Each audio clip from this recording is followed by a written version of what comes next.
Mid day মিলে মাথাপিছু নামমাত্র বরাদ্দ বাড়ালো কেন্দ্র। প্রাথমিক এবং উচ্চ প্রাথমিকে বরাদ্দ বাড়ানো হয়েছে। প্রাথমিকে ৭৫ পয়সা বাড়ানো হয়েছে।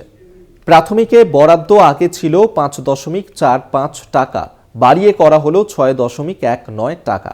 উচ্চ প্রাথমিকে বরাদ্দ ৮.১৭ পয়সা থেকে বেড়ে হলো ৯.২৯ টাকা। এত কম বরাদ্দ বৃদ্ধিতে ক্ষুব্ধ বিভিন্ন শিক্ষক সংগঠন।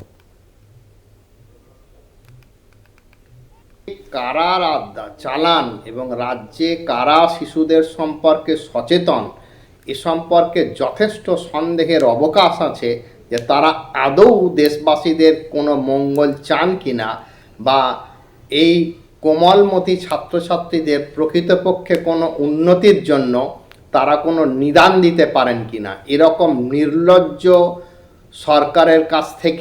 সরকারগুলোর কাছ থেকে এই ধরনের জিনিসই আশা করা যায়, এবং আমরা আশা করি যে মিড ডে মিলের বরাদ্দ বৃদ্ধি সম্পর্কে তারা পুনর্বিবেচনা করবেন।